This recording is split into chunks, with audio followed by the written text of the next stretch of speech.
There is a peculiar thing about human beings. We seek healing everywhere but in the place it is most freely given. We rush to physicians, swallow pills, and chase after remedies, and yet, for all our treatments, the soul remains unwell. There is, however, a cure, a balm for the wounded heart, a medicine for the restless mind. It has no prescription, no side effects, and costs nothing. It is found in the ancient words of a psalm that heals, though few speak of it. The world we live in is loud, filled with clamor and ceaseless motion. Anxiety and fear have become the modern plague. People walk about carrying burdens they cannot name, wounds they cannot see. And yet, here in the quiet pages of an old book, in the simple poetry of divine words, there is rest for the weary. It is not a formula, it is not magic, it is something far greater. It is truth. This psalm is not hidden, though the world treats it as if it were. It has been read at sick beds and whispered in the dark hours of despair. It is not found in medical textbooks, but it has mended hearts that no surgeon's hands could touch. This psalm does not merely soothe, it transforms. What does it say? That you are not alone, that goodness and mercy are not myths, that though you walk through valleys of darkness, you need not be afraid. It tells you of a shepherd who does not abandon his flock, of a table prepared in the presence of your enemies, of a cup that overflows. Some may scoff. Words, they say, cannot heal the body. But they misunderstand the nature of true healing. A well body with a sick soul is a far worse condition than the reverse. When the soul is whole, even suffering can be endured with hope. But when the soul is sick, no amount of health will bring peace. The world is full of remedies, treatments, and prescriptions, each promising to mend what is broken. Doctors study for years to understand the body, to diagnose its ailments, and to offer solutions. Hospitals are built as sanctuaries for healing, places where suffering is met with science and skill. Yet, for all this effort, there remains a sickness that no medicine can cure, no scalpel can remove, and no machine can detect. It is the sickness of the soul, a quiet affliction that lingers even in those who appear strong and healthy. It is a strange thing that we trust so deeply in the healing of the body, yet give so little thought to the healing of something far more eternal. A man may recover from an illness, regain his strength, and yet still feel hollow inside. He may be declared physically well, but wake each morning with a burden he cannot explain. Fear, anxiety, loneliness, and despair do not show up on an X-ray, yet they wound a person more deeply than any disease. The body may be whole while the soul remains fractured. And if the soul is unwell, can a person ever truly say they are healed? This is why there exists a kind of suffering that modern medicine cannot address. A heart that is broken by loss, a mind that is restless with worry, a conscience weighed down by regret. These are conditions for which no doctor writes prescriptions. And yet these are the very things that keep people awake at night, that steal their peace, that make them question whether life has any true joy at all. In seeking only to fix what is seen, the world has neglected the invisible wounds that shape a person far more than their physical health ever could.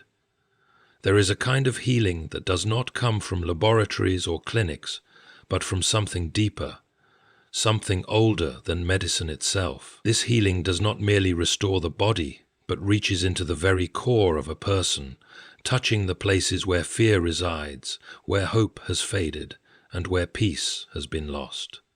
This healing is not found in pills or procedures, but in words. Words that have been whispered for generations, that have comforted the suffering and strengthened the weak. These words do not come from a doctor's manual, but from a psalm, a sacred text that offers restoration. For those who have truly suffered, there is a moment when they realize that physical health is not enough. A person can be free from illness, yet still imprisoned by their own thoughts. They can be surrounded by people, yet feel utterly alone. They can have everything the world says should make them happy, and yet feel as if something is missing. It is in this moment of recognition that the need for a different kind of healing becomes undeniable. It is not just the body that aches for restoration, but the soul itself. Some may dismiss this as poetic sentiment, an idea that cannot be measured or studied under a microscope, but those who have experienced it know otherwise. They have felt the weight lifted, the peace restored, the burden of fear and worry replaced by something unexplainably steady. They have discovered that true healing is not merely about removing pain, but about restoring wholeness, about finding a peace that does not depend on circumstances. The world chases after remedies that address symptoms, but ignores the root cause. People seek distractions, temporary comforts, and fleeting pleasures, all in an attempt to quiet the deeper unrest within them. But true healing is not found in escape. It is found in surrender, in trusting something greater than one's self, in allowing the words of truth to reach into the places that have been wounded. And when this happens, when the soul is healed, the rest of life takes on a different meaning. Even in suffering there is hope. Even in weakness there is strength. And even in uncertainty there is peace. Words have power, not in the way the world often imagines, not as empty affirmations or wishful thinking, but as vessels of truth that shape reality. From the beginning, the universe itself was spoken into existence, and ever since, words have held the ability to build or destroy, to heal or to wound. Yet, in an age that values what can be measured and proven, words are often dismissed as mere sound, as fragile things that fade as soon as they are spoken. But those who have felt the weight of true words know differently. There are words that carry light into the deepest darkness, that bring rest to the restless, and that offer healing to the broken-hearted. The psalm that heals is not a string of poetic phrases. It is a declaration of something more real than pain, more lasting than fear. There is a reason people return to these words in times of suffering. They do not merely comfort, they transform. They remind a person of something the world has tried to make them forget, that they are not alone, that there is purpose in their suffering, and that even in the midst of chaos there is a guiding hand that does not let go. The human mind is prone to anxiety, to fear, to doubt. It races ahead to troubles that have not yet come, and lingers in wounds that should have long since healed. But the words of the psalm cut through this storm, calling the mind back to what is true. They do not deny suffering. Rather, they place suffering within a greater story, one where darkness does not have the final word. The world offers its own words in response to pain. It tells people to be strong, to distract themselves, to find comfort in material things. But these words are hollow. They do not touch the deepest places of the heart, and they fail when suffering grows too great. Strength fades, distractions end, and possessions cannot quiet the soul's deepest fears. But the words of the psalm remain. They do not shift with circumstances or lose their power over time. They speak of a shepherd who does not abandon his sheep, of a refuge that cannot be shaken. They offer a peace that is not dependent on understanding, a calm that does not require the storm to pass before it takes hold. Some will say this is nonsense, that words cannot change reality, but they misunderstand the nature of truth. The words of the psalm do not promise a life without trouble. Rather, they promise that trouble is not the end of the story. They do not erase suffering, but transform the way suffering is endured. They remind the weary that they are not alone, that goodness and mercy are not illusions, and that even in the valley of the shadow of death, there is nothing to fear. These are not empty reassurances. They are the deepest reality, truer than fear, stronger than despair. Many have lived long enough to know that physical healing does not always come, that life's burdens do not simply vanish. But they have also found that when the words of the psalm take root in the heart, suffering loses its power to consume. Pain may remain, but it no longer defines. Fear may whisper, but it no longer controls. The storm may rage, but the foundation beneath remains firm. This is the power of truth. It does not remove hardship, but it gives the strength to endure. The world may mock such faith, preferring remedies that can be explained and quantified. But those who have held to these words in their darkest moments know that the healing they bring is real. The body may weaken, circumstances may worsen, but the soul that clings to truth finds itself unshaken. It is not the absence of suffering that brings peace, but the presence of something greater. And that presence is found in the words that have healed countless hearts throughout history. Words that do not simply comfort, but change everything. Faith is often misunderstood. The world imagines it as a kind of blind optimism, a hopeful but uncertain leap into the unknown. It is dismissed as something for the weak, a crutch for those who cannot bear the weight of reality. But true faith is not wishful thinking. It is a kind of sight, a deeper vision that perceives what the ordinary eye cannot see. It does not deny suffering, nor does it ignore hardship.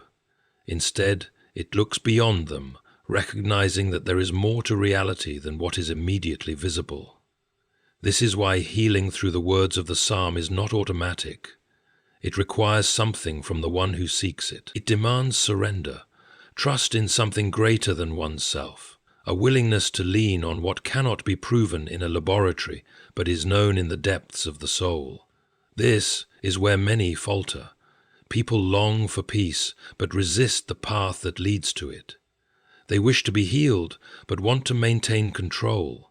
They would prefer a cure they can hold in their hands, rather than one that requires them to let go. To surrender is frightening because it feels like weakness.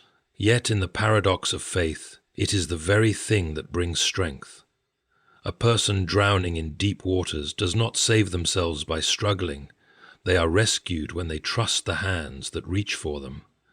In the same way, healing comes not from grasping at every remedy the world offers, but from resting in the truth that has always been there. The psalm speaks of a shepherd, one who leads, protects, and provides. But a sheep must follow the shepherd for his care to take effect. Many hear these words but refuse to step into their reality. They recite the psalm but continue to live in fear, as if they are still alone, as if they must carry their burdens by their own strength. Faith is not merely acknowledging the words. It is living as though they are true. It is choosing to believe, even when fear whispers otherwise.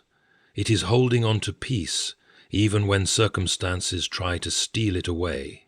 This is why healing through the psalm is not like a pill that takes effect regardless of the person's will.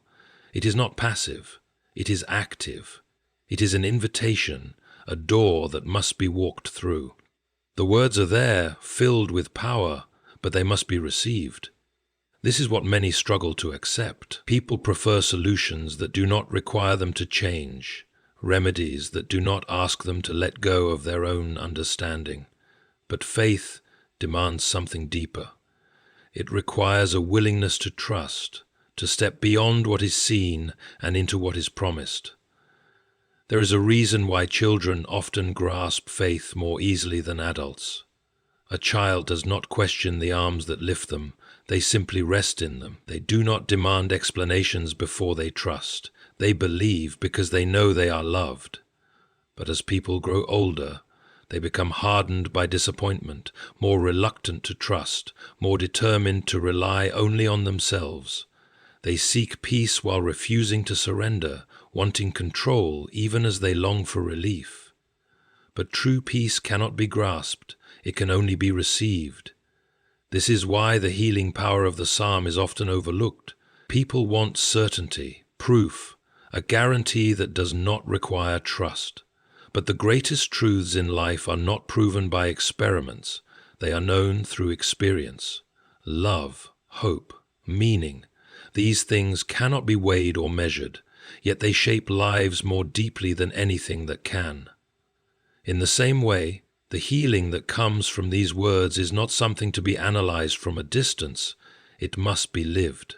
It must be entered into with a heart willing to believe. And for those who do, the healing is real. The burden lifts. The fear lessens, and the soul, once restless, finds its home, not because the words themselves are magic, but because they point to the one who alone can heal. And the moment a person stops resisting, the moment they surrender to that truth, they find that the peace they have sought for so long was waiting for them all along.